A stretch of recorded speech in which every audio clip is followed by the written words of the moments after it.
नमस्ते दोस्तों, इस वीडियो में आपका स्वागत है।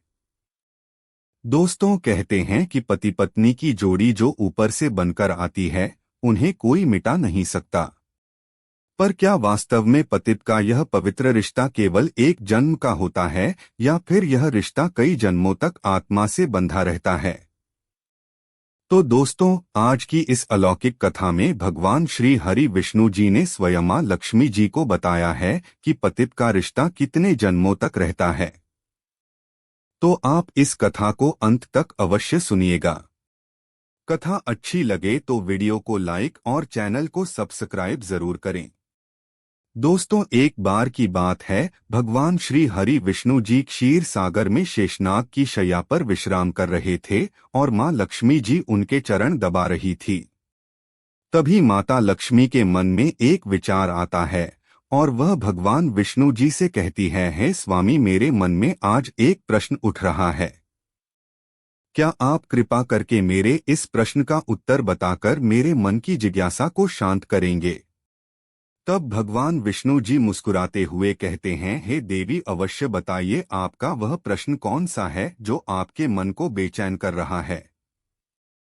मैं अवश्य ही आपके उस प्रश्न का उत्तर देकर आपके मन को शांत करने का प्रयास करूंगा। तुम माता लक्ष्मी भगवान विष्णु जी से कहती है, प्रभु, मैं यह जानना चाहती हूँ कि एक पतित का रिश्ता कितने जन्मों तक रहता है। क्या पति पत्नी का रिश्ता केवल एक जीवन तक सीमित है या यह रिश्ता 7 जन्मों तक आत्मा से बंधा रहता है? तब भगवान विष्णु जी कहते हैं, हे देवी, आपका यह प्रश्न अत्यंत महत्वपूर्ण है और आपके इस प्रश्न का उत्तर एक प्राचीन कथा में छिपा हुआ है। इसलिए आप इस कथा को पूरा सुनिए। इससे आपको यह पता चल जाएगा कि पतित का रिश्ता आखिर कितने जन्मों तक रहता है। तब माता लक्ष्मी कहती है, हे प्रभु, कृपया मुझे वह कथा सुनाइए। मैं आपको वचन देती हूँ कि मैं इस कथा को पूरे मन से और अंत तक सुनूंगी।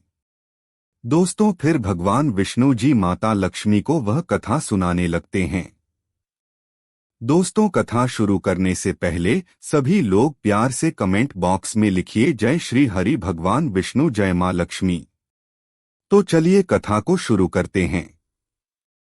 दोस्तों, भगवान विष्णु जी माता लक्ष्मी को कथा सुनाते हुए कहते हैं, हे देवी, एक समय की बात है। मध्य देश में महेंद्रपुर नाम का एक राज्य था। उस राज्य में एक राजकुमारी थी जो एक गुणवान और चरित्रवान स्त्री थी। उसका विवाह एक धर्मनिष्ठ और सदाचारी राजकुमार से हुआ था। दोनों का जीवन वैभव, प्रेम और सुख से परिपूर्ण था। उन्हें किसी भौतिक वस्तु की कोई कमी नहीं थी। कमी थी तो एक संतान की, जिसको लेकर राजकुमारी हमेशा चिंताग्रस्त रहती थी। यही एक अभाव था जो राजकुमारी को अक्सर चिंतित कर देता था। समय धीरे धीरे गुजरता गया। भगवान विष्णु जी कथा सुनाते हुए आगे कहते हैं, हे देवी, फिर एक दिन अचानक राजकुमारी की तबीयत बहुत ज्यादा बिगड़ गई।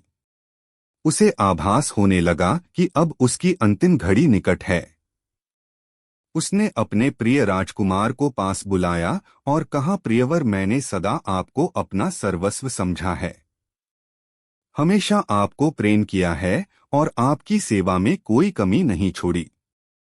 भगवान की पूजा भी की है, परंतु मैं आपके जीवन में संतान का सुख नहीं ला पाई। मुझे आभास हो रहा है कि मेरा जीवन अब कुछ पलों में ही समाप्त होने वाला है। राजकुमारी ने आगे कहा, हे प्रियवर, मेरे जाने के बाद दुखी मत होना।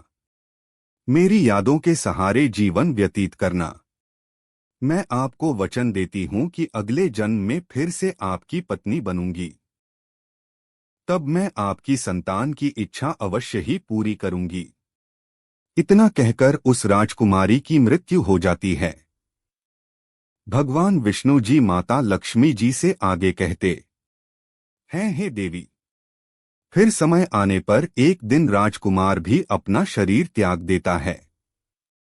फिर वह राजकुमार एक ऐसे राजा के घर जन्म लेता है जिसकी 100 रानियां थी। उन सभी रानियों के बीच वह राजा का इकलौता पुत्र था। उधर वह राजकुमारी भी एक ऐसे राजा के घर में जन्म लेती है जिसकी भी एक एक 100 रानियां थी। उन सभी के बीच वह राजा की इकलौती पुत्री थी।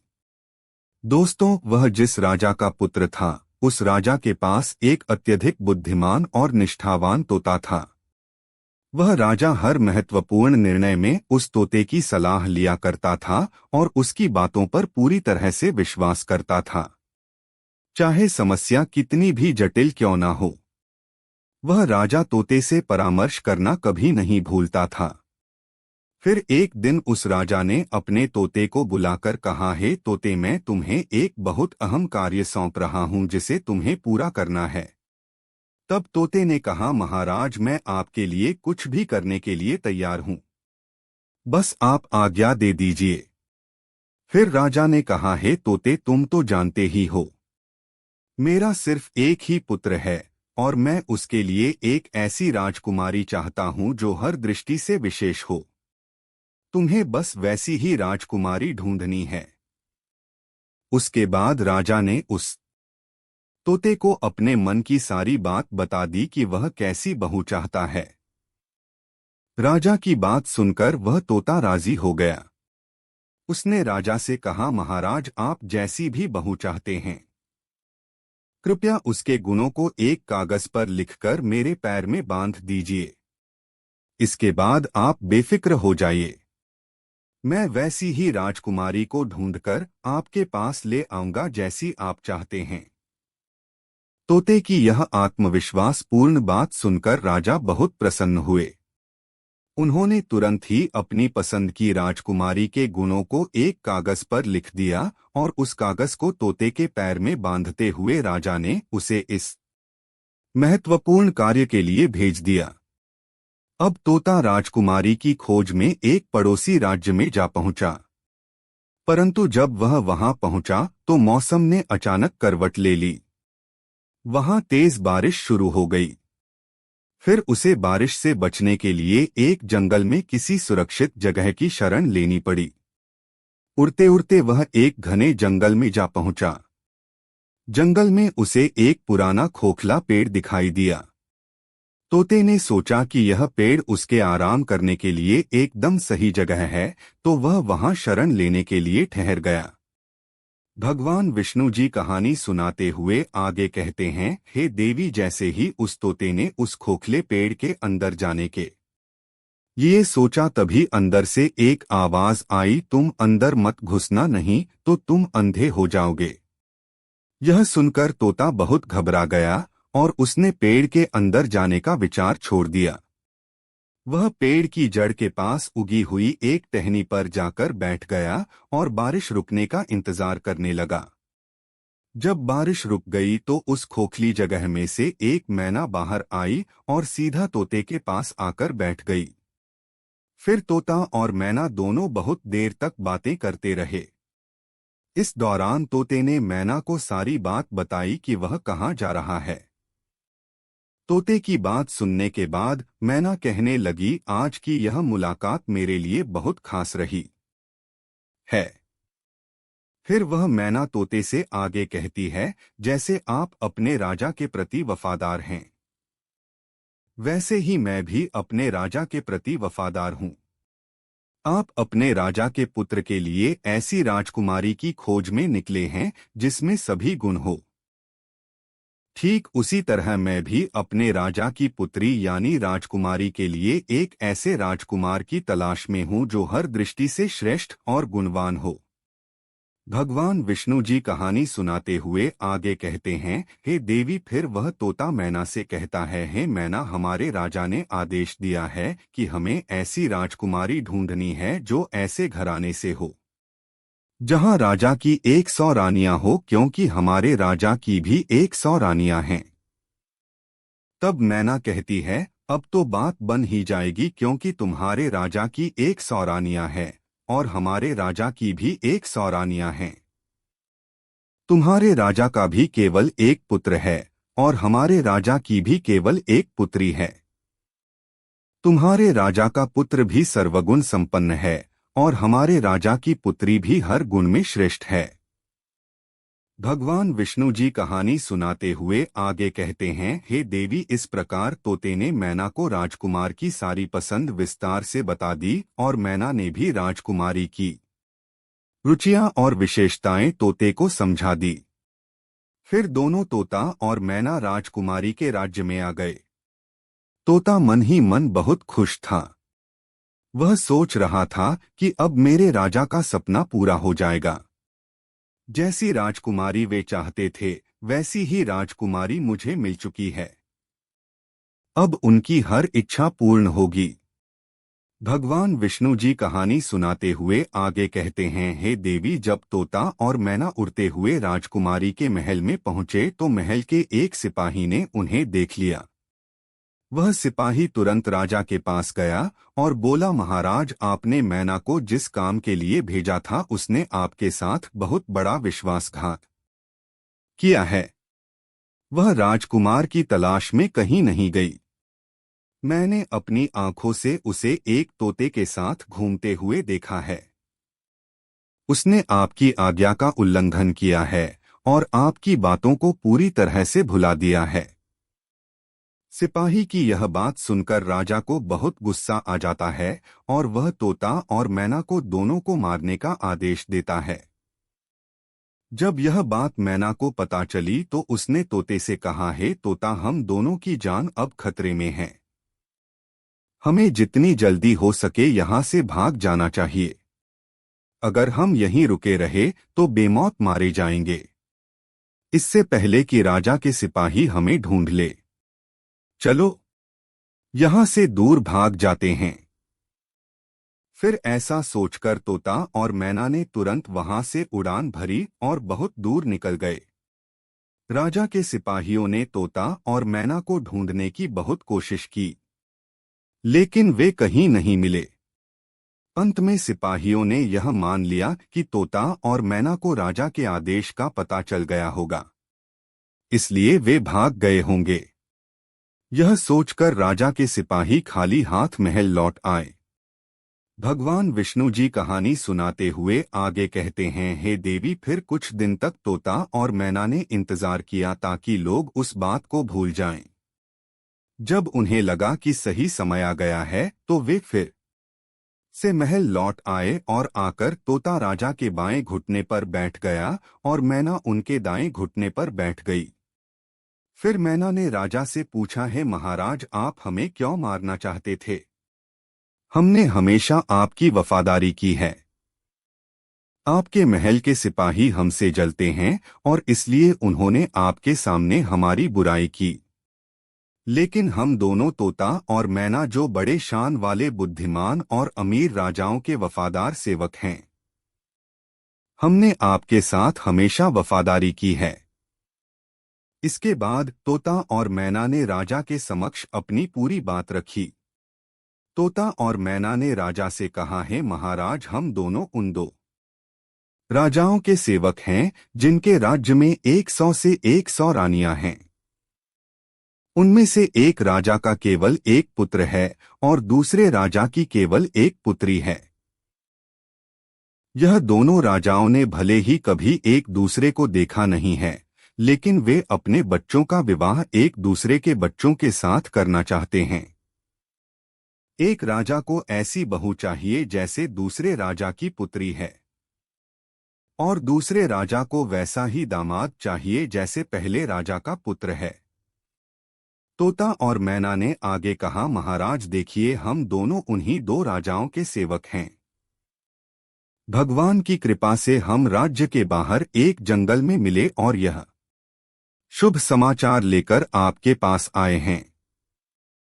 भगवान विष्णु जी कहानी सुनाते हुए आगे कहते हैं, हे देवी, इस प्रकार तोता और मैना ने अपनी बात राजा से कही।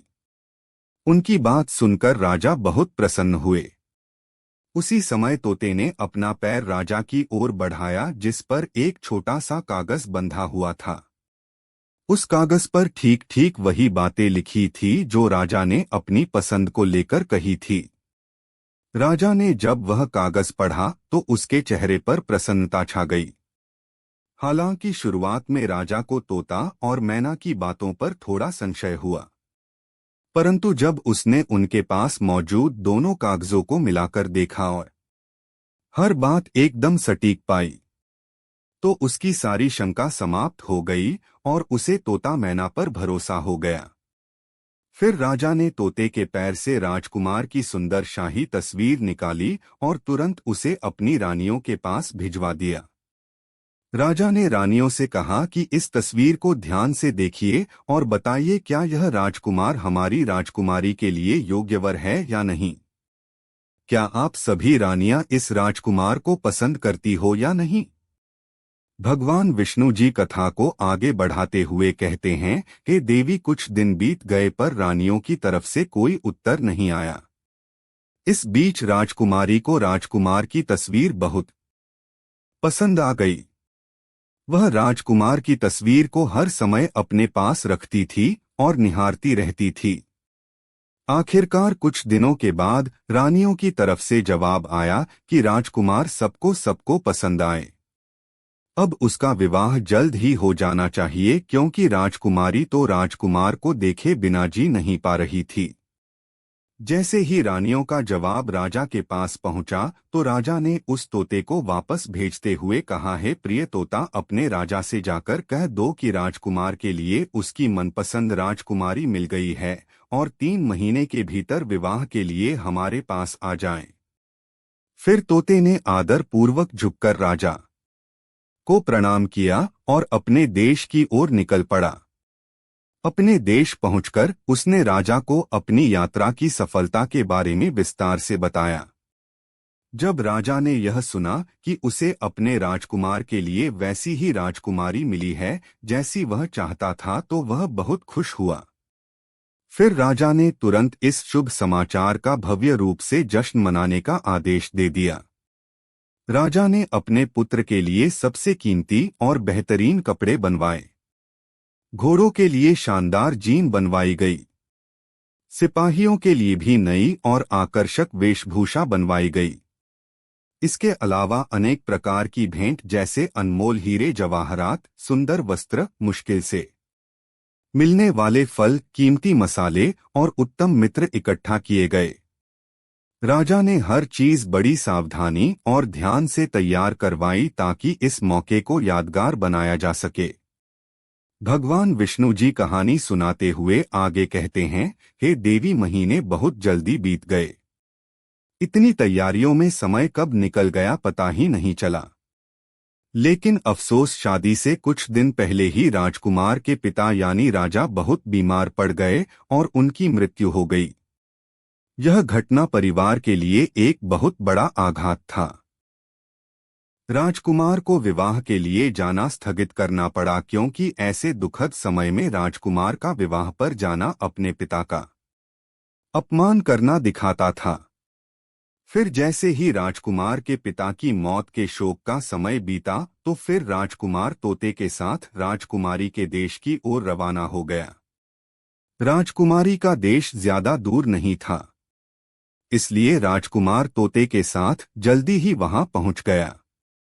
उसने अपना डेरा राजकुमारी के महल के पास वाले बगीचे में डाल दिया। भगवान विष्णु जी कहानी सुनाते हुए आगे कहते हैं, हे देवी, यदि उस दिन राजकुमार ने उस बगीचे में अपना डेरा ना डाला होता तो अच्छा होता क्योंकि उसी बगीचे में उसका प्रिय तोता मारा गया। उस बगीचे के माली ने उस तोते को मार दिया। हुआ यूं कि बगीचे में खजूर के एक पेड़ पर बैठा हुआ वह तोता खजूरें तोड़ तोड़ कर राजकुमार की ओर फेंक रहा था। लेकिन यह बात उस बाग के मालिक को अच्छी नहीं लगी, तो उसने क्रोध में आकर तोते को मार डाला। जैसे ही यह घटना घटी राजकुमार पर मानो दुखों का पहाड़ टूट पड़ा। उसके कुछ देर के बाद ही उसने सुना कि राजकुमारी के पिता ने अब अपनी पुत्री का विवाह उससे करने से इनकार कर दिया था। कारण यह था कि राजकुमार के पिता अब इस संसार में नहीं रहे थे और अब वे इस विवाह को उचित नहीं मानते थे। भगवान विष्णु जी कहानी सुनाते हुए आगे कहते हैं, हे देवी, अब बगीचे में डेरा डालने के कुछ दिन बाद ही राजकुमारी बाहर सैर करने के लिए अपनी पालकी में जा रही थी तो संयोगवश वह उसी रास्ते से गुजरी जहां राजकुमार ने बगीचे में अपना डेरा डाल रखा था।